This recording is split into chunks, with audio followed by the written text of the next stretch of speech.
Hello, everyone. Welcome back to Nutrition and Mental Health Talk.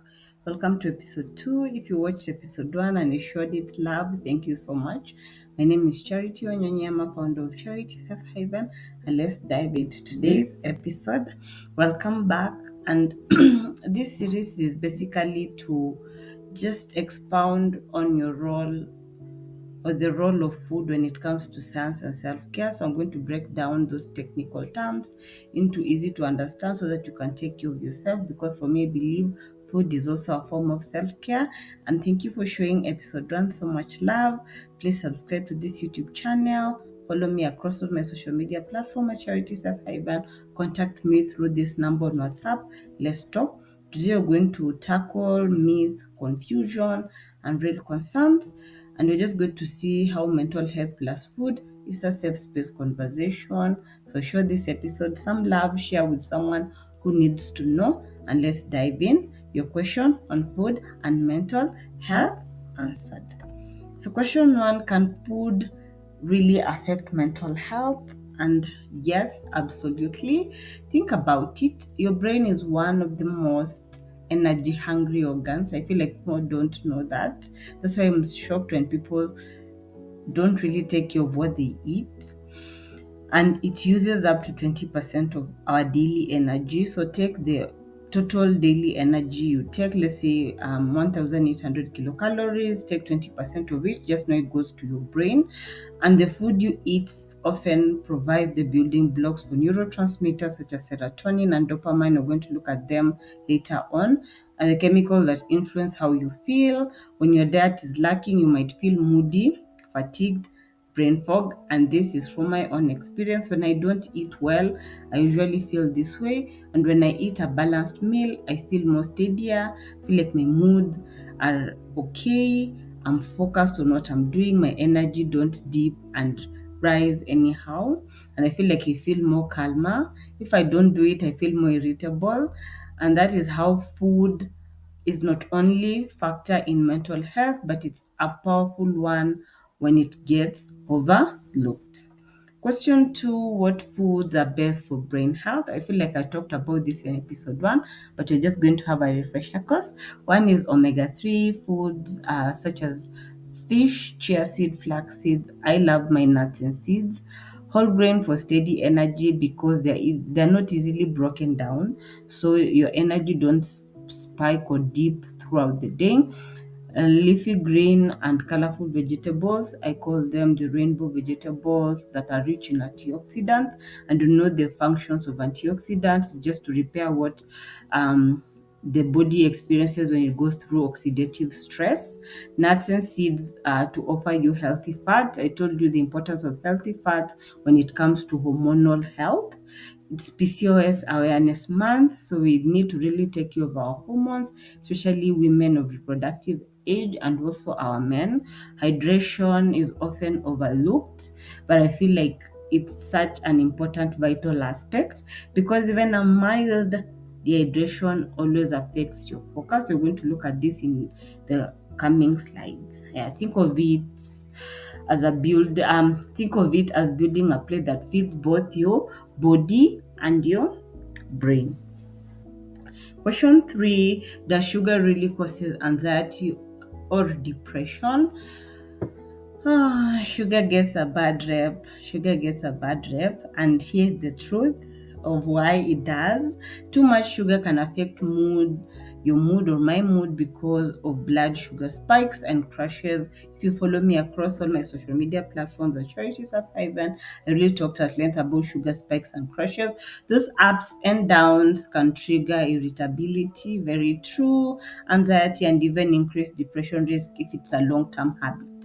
You skip meals, you don't eat well, you're just consuming food rich in added sugars. It's going to really cause a long-term effect.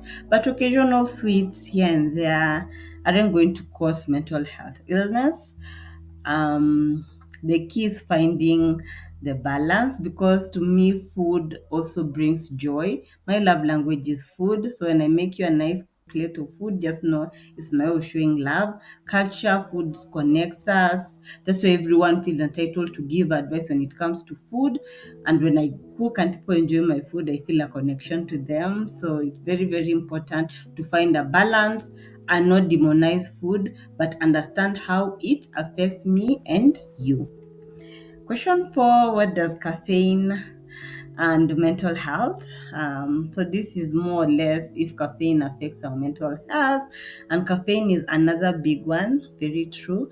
A little can help with focus and alertness. On those tired days, I know some people will reach out for that cup of coffee or Red Bull.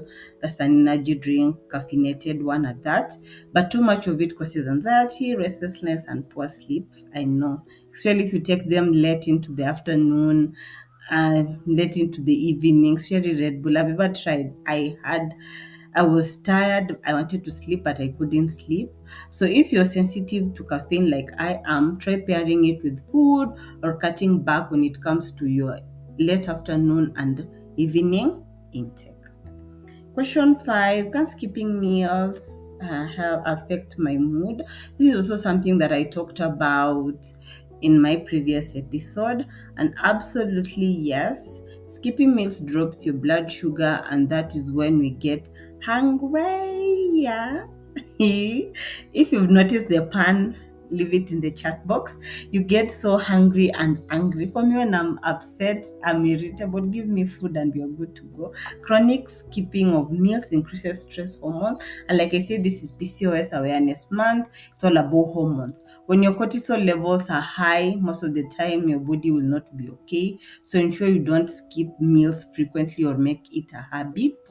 Balance regular meals, even small snacks like fruits, nuts. Keep them in your desk if you're working in the office or if you're working in your bag. It helps keeps your mood steady. Regular meals are a form of mental self-care too. That's why I relate food with mental health. Question 6: what role does gut health play? This is one of my favorite topics. The brain, the gut brain axis is a real thing, and I showed you the connection in the last episode. So, guys, did you know above 90% of your serotonin, the feel good hormone, is made in your gut? So, imagine if your gut is not okay, where will you get serotonin to make you feel good? Yeah, that is why there's a trend of fiber rich foods, and I actually like that trend. There's a trend of homemade probiotics, the kefir milk, those are fermented milk, homemade yogurts, fermented foods such as kombucha, sauerkraut, fermented porridge. Can also support your well-being. And if you're going to purchase these foods, make sure they meet the standard quality of care. They have KEBS and all that.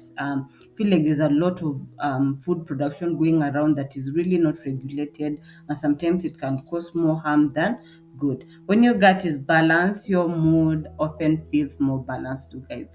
I've really been working on taking care of my gut health for the past 3 months, and I've noticed reduced bloating, I've noticed reduced mood swings, and I just feel good overall, a little bit calmer, though I'm not yet there and I'm still working on it, because this is also a journey I'm in, and I encourage you guys to join me because I really value mental health.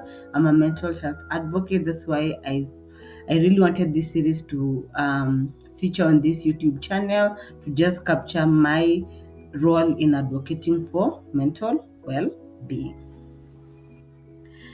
Question 7: is that enough to treat mental illness? This is such an important question, and I feel like in the discussion forum, I also came across this, and the answer is no, that alone is not enough. It's not a cure. Mental health is very complex. It's about your biology, environment, stress, and your support system, and sometimes medication if it goes like you're in the chronic state. Nutrition is just a supportive tool and not a cure. That's why I'm very keen on maybe these rehab centers, mental health facilities, also having a nutrition on board, because we offer a supportive role when it comes to mental health. I always encourage people that food can be part of your care plan, but don't hesitate to seek help when you need it. Please seek help if you feel like you cannot do it on your own. I feel like when you need it, take it. But I feel like they can work together beautifully to come up with a plan that will be able to work on your mental health. Question 8. Are there bad foods for mental health? For me, I don't like labeling food as bad. I don't like a negative relationship with food, so I don't associate it with the negativity. But sometimes some of the food consumed in high amount can have a negative impact, especially when it's consumed in excess. That is the ultra processed foods that are often low in nutrients. We call them empty calories. Too much alcohol can worsen anxiety and depression. So if you feel sad, you feel depressed, don't run to alcohol, because it's going to perpetuate that cycle that is going to get you deep into a depression. And excess caffeine can disrupt sleep and mood, especially if it's taken late in the afternoon or almost bedtime. Please avoid that. And this is from my own experience.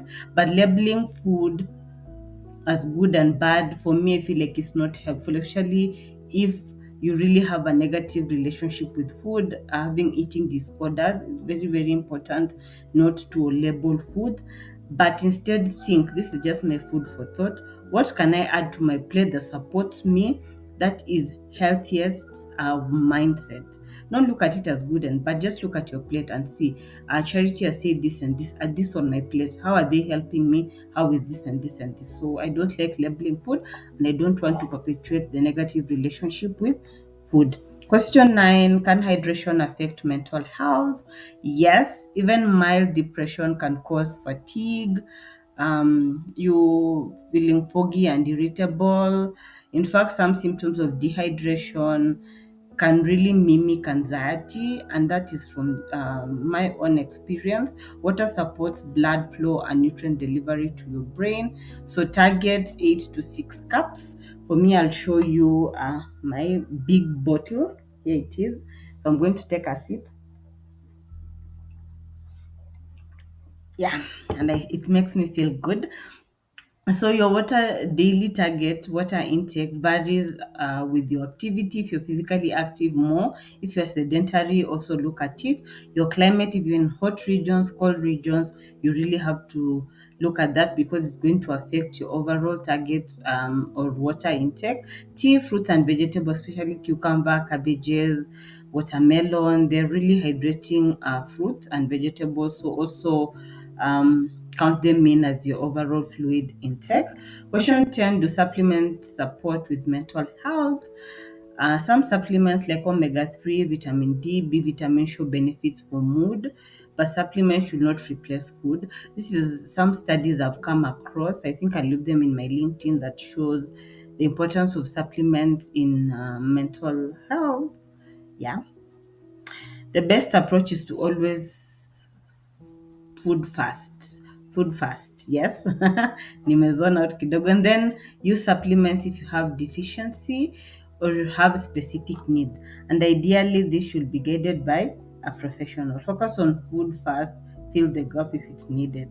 These days, I see people giving other people pills that is going to meet everything. No, please focus on food first and then supplement if you're tested and your nutrients level are low. Then we'll know what to do about that. Yes. Question 11. How does stress and eating habits connect? Stress changes everything, guys.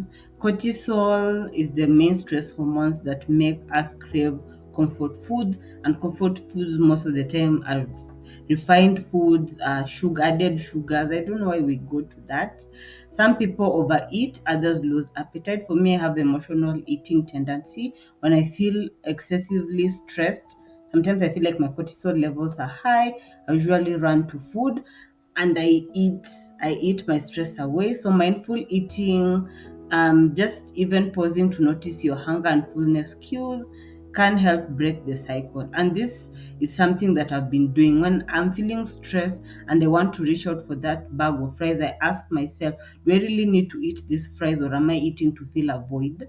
Remember, food is not the enemy. Stress makes us human, and food can be a comfort without feeling guilty. That's why I have my food as therapy series every Monday at 2 p.m. on my social media platforms. I share how food and mental health relate. I'm really passionate about mental health, guys. Question 12. How can students and professionals eat for mental health? These are just helpful tips for students and professionals. For students or busy professionals, don't skip breakfast, because I know most of us, time for breakfast is when you're going to work. So most of us have a tendency of not eating. Even a banana and nut help. For me, I can't skip breakfast. No matter how late I am, I will still have my breakfast. Pack simple snacks like fruits and yogurt. I will show someday a recipe in episode 3, 5, or when I've collected all the ingredients. I'm going to make helpful recipes for you guys so that you can follow through. Drink water throughout the day. Please do. Yeah. Be mindful of overdoing caffeine. I know some people are really addicted to their coffee, their Red Bull. Plan meals ahead so that you're not scrambling when you're tired, especially if you're coming from traffic and you're just thinking, pika nini, you're stressed all the time. That's why at Charity Safe Haven, I offer these services displayed on the screen. So reach out if you want meal plans, generals, individualized. I'm here to guide you on it. It's about small practical steps. The last question is, what is one nutrition tip for better mental health? If I had to pick one, I'd say eat rainbow. And rainbow, I'm not meaning in the way you guys are thinking. Rainbow are rainbow fruits and vegetables displayed on your screen. It offers variety and nutrients for your brain health. Variety, more nutrients, and more nutrients means support for your brain, and of course, hydrate. Choose food that make you feel good and not guilty. Remember, food equals self-care and not punishment. We're here to guide you in making a good relationship choice with food. So to wrap up this episode, food impacts how we think and cope. Yes, it's just not fuel, it's part of your self-care. Nutrition can support mental health, mental well-being, but it's not the whole picture. Therapy, community, and rest also matters, like I showed you in one of the previous slides. I hope these answers help you see that food and mood connect more clearly. So I'd love to hear from you guys in the comments. What is one food or habit that makes you feel mentally balanced? Please leave it in the comments. Let's talk. And don't forget to subscribe for more nutrition talks and mental health, where we bring together science and self-care. And please share this video with someone who might benefit from the answers I gave. And thank you so much for watching. We'll see each other in the next episode. Bye.